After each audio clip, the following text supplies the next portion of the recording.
मैं डॉक्टर सुनीता कुलश्रेष्ठ, सह आचार्य MSJ college, आज प्रथम वर्ष के प्रथम प्रश्न पत्र में कबीर की भक्ति के बारे में आपको जानकारी दूंगी।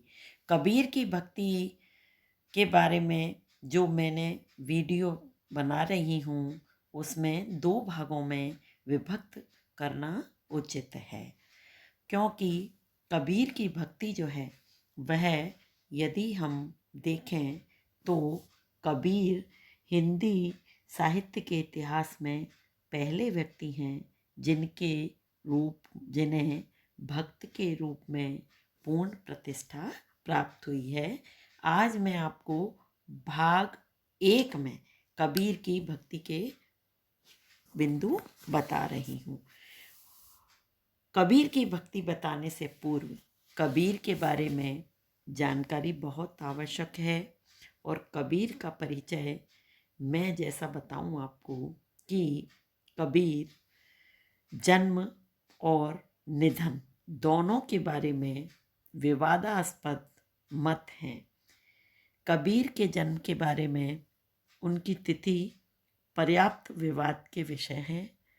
कबीर के संबंध में लिखी गई अधिकांश बातों का मुख्य आधार जनश्रुतियाँ तथा अनुमान है। कबीर की जाति के संबंध में भी कई मत हैं। इनके जन्म तथा लालन पालन के संबंध में एक जनश्रुति प्रचलित है।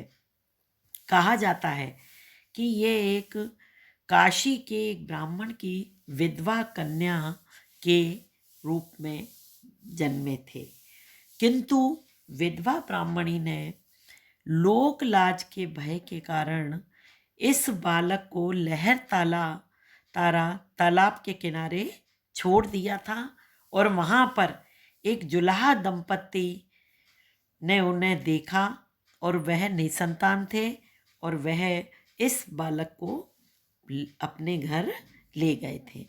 और इसीलिए कबीर जो हैं उन्होंने जाति का विरोध भी किया है। वह जाति पाति को मानते ही नहीं हैं। और कबीर की भक्ति के अंतर्गत हम सर्वप्रथम तात्विक स्वरूप देखेंगे। कबीर की भक्ति का मूल तत्व हरि के प्रति उत्कट राग है। वह जीवन की सार्थकता राम के प्रति आंतरिक प्रीति से मानते हैं। जिसके हृदय में राम के प्रति प्रेम नहीं है, जिसने प्रेम रस का आस्वादन नहीं किया और जिसकी जिह्वा पर राम का नाम नहीं आया, वह इस संसार में व्यर्थ उत्पन्न हुआ है, अर्थात इस पृथ्वी पर उसने व्यर्थ ही जन्म लिया है। कबीर ने अपनी साखी में यही कहा है।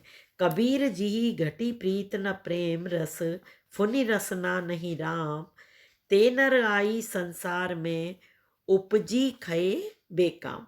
उनका कहना है कि मूर्खता से तो पढ़ना अच्छा है, और पढ़ने से अच्छा है योग साधना करना, किंतु राम से प्रेम करना सबसे अच्छा है। भले ही लोग इसकी निंदा करें, किंतु उन्होंने संतों का लक्षण बताते हुए कहा है कि निष्कामता, विषयों का त्याग और राम से नेही संतों के लक्षण हैं। संतों के बारे में कबीर की साखी हम देख सकते हैं। कबीर ने कहा है, कबीर निर्वेरी निह कामता, साई सेती नेह, वैश्या सुन्यारा रहे, संतनी का अंग एहे। सच्चा संत राम में अनुरक्त रहता है। वह उनके बिना जल से अलग हुई मछली के समान तड़पता है।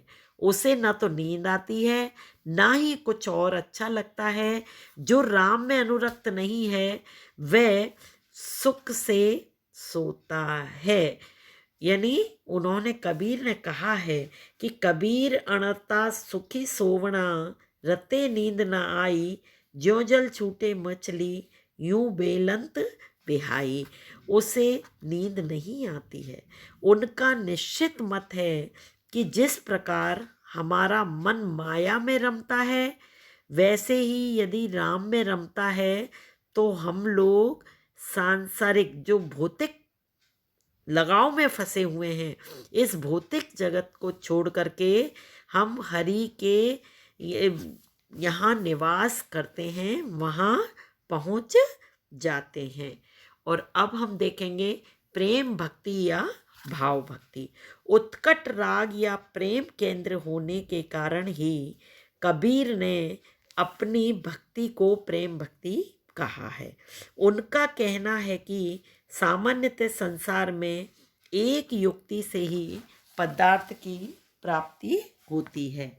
यदि लोग अपना जीवन मुक्त करना चाहते हैं तो योग की युक्ति करनी पड़ेगी, और यदि भोग चाहते हैं तो भोग के साधनों को सुलभ करने के लिए दूसरे प्रकार की युक्ति करनी पड़ेगी। किंतु राम नाम की सिद्धि से योग और भोग इन दोनों पदार्थों की प्राप्ति होती है।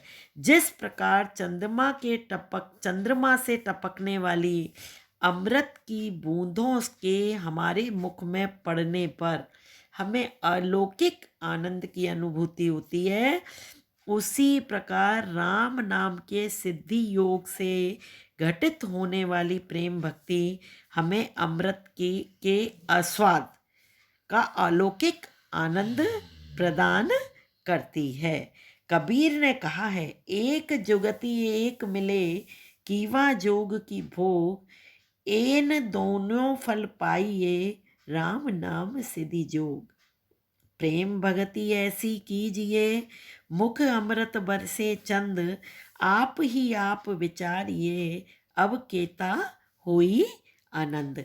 यानी कबीर ने कहा है कि इस मदमस्त मन को मारकर पीस डालो, अब आत्मा रूपी सुंदरी ब्रह्म को प्राप्त और सौभाग्य सुख का अनुभव करो। मन पर पूर्ण नियंत्रण एवं आराध्य के प्रति अखंड आस्था से ही भाव लोक का निर्माण होता है।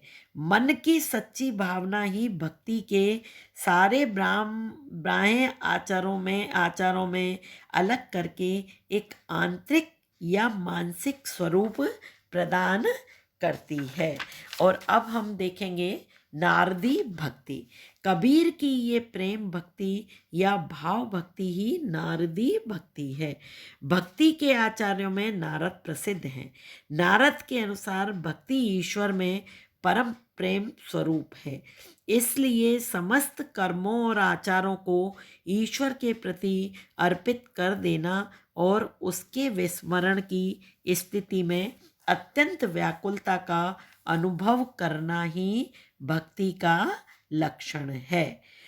ईश्वर के प्रति प्रेम 11 प्रकार की भक्तियों में होता है। नारद का ये भी कथन है कि भक्ति को प्राप्त कर मनुष्य सिद्ध होता जाता है, अमरत्व प्राप्त करता है और तृप्त हो जाता है। उसे किसी वस्तु की कामना नहीं रह जाती। यह आनंद मग्न निष्क्रिय और आत्मा राम हो जाता है। कहना न होगा कि कबीर ने नारद का मूल मंतव्य को भली भांति ग्रहण किया है। उनका राम के प्रति प्रेम असाधारण है। कबीर ने कहा है कि कबीर भगति दुहेली राम की, नहीं कायर का काम, शीस उतारे हाथ कर सो लेसी हरि नाम।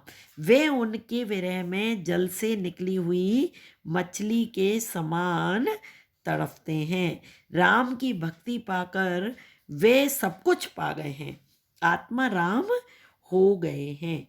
कबीर ने कबीर वाणी की साखी में यही कहा है, मेरा मन सुमिरे राम को, मेरा मन रामई आही, ईव मन रामई वे रहा, शीस नवावो काही।